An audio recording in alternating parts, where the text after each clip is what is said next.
todos e todas, estamos de volta para mais um episódio do nosso ABDT Entrevista.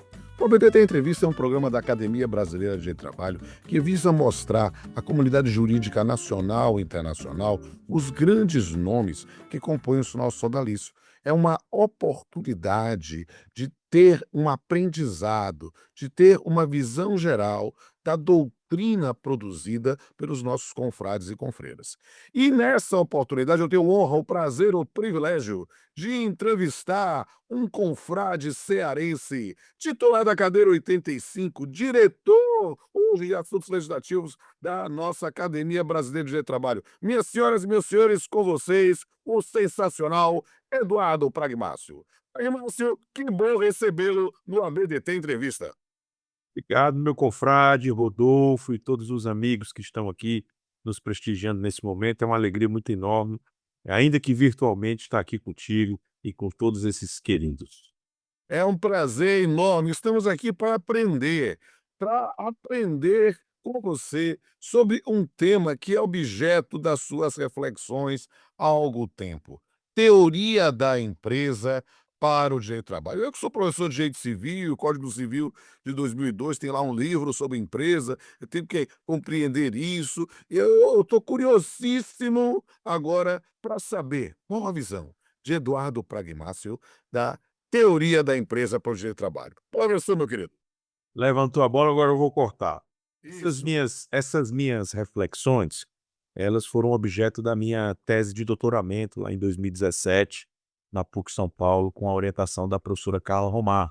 E acabou depois, virou esse livrinho, publicado pela RTR, né, o livro homônimo, que é a Teoria da Empresa para o Direito do Trabalho Brasileiro. Essa minha discussão surgiu, sobretudo, eh, em 2015, quando eu fui fazer um seminário, na Universidade Ca' Foscari, que é orientado lá pelo professor Adalberto Perulli. E eu tive, e lá foi se falar sobre a firma, né, quando a firma, e aí instigou para eu estudar o que que é a empresa, né. E assim, por que que a gente estuda a empresa? Porque está lá no artigo 2º da CLT, considera-se empregador a empresa individual ou coletiva que, assumindo os riscos do negócio, admite, assalaria e dirige a prestação pessoal de serviços, né. Mas assim, não existe um conceito jurídico do que é empresa. Existe o conceito jurídico de empresário, existe o conceito jurídico de estabelecimento, mas empresa não, porque empresa é uma atividade, a empresa é uma ficção. Então, a partir daí, eu fui tentar investigar, quais são as noções jurídicas e as noções econômicas desse fenômeno complexo que é a empresa. E interessante porque a CLT, lá em 1943, trouxe uma noção, por assim dizer, da chamada teoria neoclássica do que é uma empresa, da empresa enquanto a reunião de fatores, de produção, como o trabalho, o capital, né, a atividade, os fatores de produção, com o fim de produzir algum bem, de produzir algum serviço, com a finalidade de lucro ou não, né. Então, assim, a teoria neoclássica, que é a da economia, o conceito mais rudimentar de empresa vem dessa teoria neoclássica, que é o que está na CLT, lá no artigo 2º. Mas existem, Rodolfo, outras teorias econômicas que tentam explicar o que que é a empresa, como a teoria do agenciamento, que diz que a empresa ela sempre vai ter um agente principal e um agente, secundário, né. Vai ter um mestre e um servo. Eu tenho, por exemplo, o conselho administrativo da empresa, a diretoria, que responde ao conselho administrativo. Eu tenho o gerente e o empregado, e assim vai.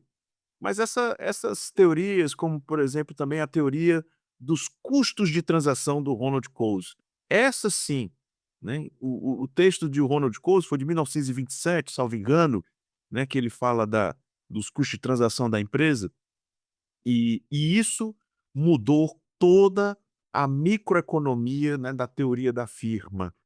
Tem uma tradução desse livro feita por um cearense também, o professor Otávio Luiz Rodrigues Júnior, professor da USP, né, um grande civilista, E essa teoria dos custos de transação, sim, modificou. E o que que essa teoria de custo de transação ela diz? Ele diz o seguinte: até onde vai uma empresa? Até onde vai uma atividade? Porque a empresa, ela se define, os limites dela vai pelos custos de transação. O que é uma transação? É uma compra, uma venda, uma atividade. Então, ah, se uma transação ela é feita no mercado, ou seja, teoria dos preços, com se uma transação ela é feita no mercado, significa que ela vai para o mecanismo de preços, lei da oferta e da procura. Se uma transação ela é feita na empresa, na atividade, sob a autoridade, o mando de um empresário, estamos dentro de uma empresa. Isso é interessante, porque Verdade. ele utiliza o seguinte, imagine aí uma firma, que faz, eh, que vende energia. Então, ela compra o carvão ela compra o carvão para queimar o carvão e gerar energia. Isso aí, imagina no século XX que fazer energia com carvão Uhum. queimado, né. Então, comprar o carvão é uma transação. Se o dono da firma que faz a energia, né, da termoelétrica, compra o carvão no mercado, ele tem um custo para fazer isso. E qual é o custo que ele tem?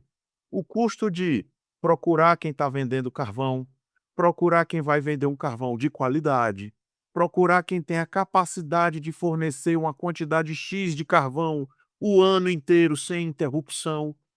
Então, quando você procura no mercado quem, eh, tem esse carvão, isso tem o custo da procura, o custo da manutenção, o custo de manter o contrato, né, o custo de alguma intempérie do mercado. E isso vai oscilar no mecanismo de oferta e procura de preço. Agora, se a firma de termoelétrica, ela compra uma mina de carvão, essa transação vai ser feita debaixo de uma mesma empresa, debaixo de uma mesma autoridade, porque o preço vai ser aquele, eu vou extrair a quantidade X de carvão e pronto, acabou-se. Então ele diz o seguinte: até onde vai uma empresa? Depende dos custos de transação. Se a transação ela é feita no mercado, está fora da empresa, ela é feita no mercado. Se a transação é feita debaixo da autoridade, sem mecanismo, sem o contrato, sem a negociação, nós estamos diante de uma empresa. E isso modificou tudo, modificou o entendimento, né, da microeconomia, e o Ronald Coase, 70 anos depois, ganhou um Nobel de Economia. Existem outras teorias, muito interessantes também no âmbito da economia, a chamada, por exemplo, teoria do nexo de contratos. Ele diz o seguinte, que a empresa ela é uma teia de contratos. Existem vários contratos nessa teia, com vários stakeholders. E ele diz: a empresa ela não é um indivíduo. A empresa é um conjunto de indivíduos, todos conectados e hiperconectados por contratos. O empregado com o empregador, o fornecedor com a empresa, os acionistas com a diretoria com o conselho de administração. Então, são vários stakeholders numa teia de contratos. Então, até onde vai a empresa? Até onde vai o poder das conexões desse contrato? E aí é interessante porque nós temos indivíduos que podem ser os stakeholders internos, né, os empregados, os diretores, os gerentes, os acionistas, e stakeholders externos à empresa, como o sindicato, como o poder local, o governo local. Eh, Imagine aí, por exemplo, lá na Samarco, naquele acidente lá que teve, né. Será que a Vale gostou? Será que a Vale gostou do acidente? Aqui eu estou falando, pelo amor de Deus, estou falando aqui, né, não estou falando das vidas que foram ceifadas, mas há um estudo que diz que o custo em dólar para a exploração de uma tonelada de ferro lá na região em Minas Gerais, custa em torno de $20, o custo, né, $20. Esse custo lá no Pará é $5. Então por que que a Vale não está só explorando no Pará? Por quê? Porque o poder local, o sindicato, as prefeituras, as famílias, os comerciantes locais interferem para que a empresa não saia daquela localidade. Essa é uma noção muito interessante para a gente falar, por exemplo, sobre despedida em massa, os impactos Hum, na sociedade sobre isso. sim, isso. A Bahia passou isso agora com a saída da Ford em Camaçari, né. E por fim tem uma outra teoria É uma teoria econômica que fala sobre os direitos de propriedade, né, o property rights, que foi o Oliver Hart, esse professor que eu tive uma aula lá na Universidade de Ca' Foscari, e no outro ano ele ganhou o Nobel também de economia, né. Então ele diz assim: "Até onde vai os limites de uma empresa?" Ele diz: "Vai até onde ela tem o poder de organizar a sua atividade. Onde tem poder, tem a empresa. Onde ela não tem poder, não há empresa, independentemente dos arranjos jurídicos que existem ou não." Isso vai nos dar, por exemplo, uma série de noções interessantes sobre a franquia. Nos contratos de franquia, será que nós estamos diante de uma mesma empresa ou não? E aí eu estou falando de um ponto de vista econômico, não do ponto de vista jurídico. Porque qual é a diferença de você comprar numa loja, por exemplo, da Boticário, nós consumidores, interessa saber se a loja é uma franquia da Boticário ou se é uma loja própria da Boticário? Por que que um empresário ele cresce com franquias ou por que que ele não cresce organicamente? Ou ele vai crescer com capital alheio, por franquias, ou ele vai crescer com capital próprio, com as suas próprias lojas. Para o consumidor isso interessa? Não interessa. Para o empregado que está lá vendendo perfume Boticário, ele é empregado da Boticário, marca, e não do franqueado A, do franqueado B ou da própria fábrica da.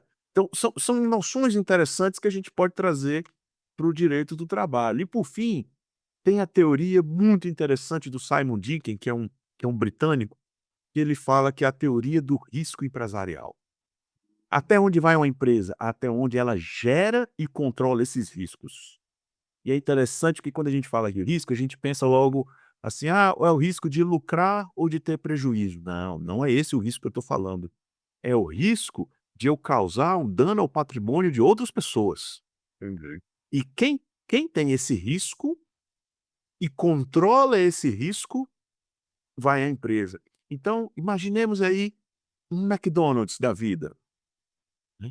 Eh, se você está lá comendo um hambúrguer e o hambúrguer está estragado, né, quem vai responder por esse risco? É o franqueado do McDonald's ou é o McDonald's nacional do Brasil, aqui, etcétera, né? Então, eh, quem é o dono desse risco que controla, que vai alocar o risco para um lado, vai alocar o risco para o outro, vai controlar, vai dizer se a atividade vai se eu vou fazer seguro, se eu não vou fazer seguro, se eu vou me embutir o seguro nesse preço.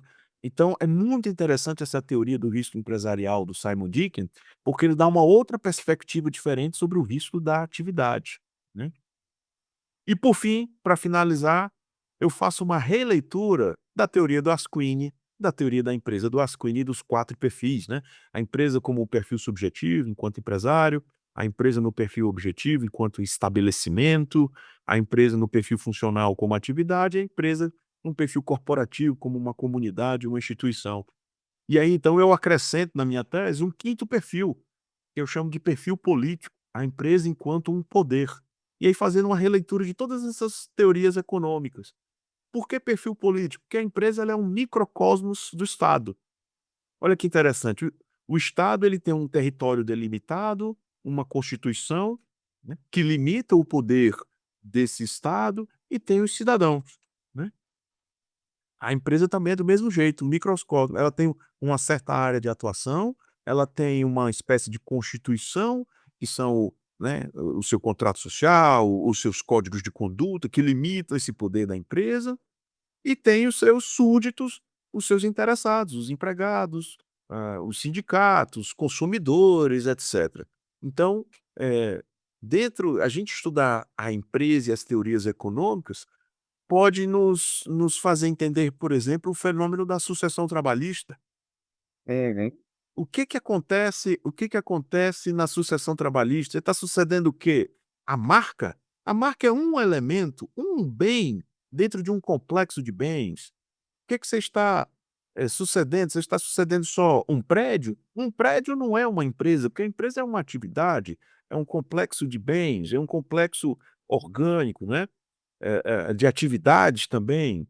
Eh, Estudar a teoria da empresa nos ajuda a entender o fenômeno do grupo econômico. O Uhum. que que é um grupo econômico, né? Você pode ter um grupo econômico com atividades diferentes, como aqui, por exemplo, aqui no Ceará nós temos o Grupo Edson Queiroz, que é dono da Água Indaiá, que é dono da Unifor, que é dono da TV Verdes Mares, que é uma afiliada da Globo, dono da Esmaltec, que faz fogão e gelágua, né. Então tem várias atividades, mas centralizadas por um poder que comanda essas várias atividades. Tem um grupo econômico de várias empresas, ou seja, de várias atividades. Mas eu posso ter um grupo econômico com várias pessoas jurídicas diferentes, mas que pertencem economicamente à mesma empresa. Então essa discussão que está havendo agora no Supremo, né, sobre a possibilidade de uma empresa que pertence ao mesmo grupo econômico de ser responsável, né, na execução, ela vai ser responsável pelo título. Uma coisa é você falar sobre a responsabilidade, outra coisa é você falar sobre a possibilidade de eu sofrer constrição patrimonial de um título judicial do qual eu não faço parte, né. Então são questões interessantes. Então, Questões interessantíssimas.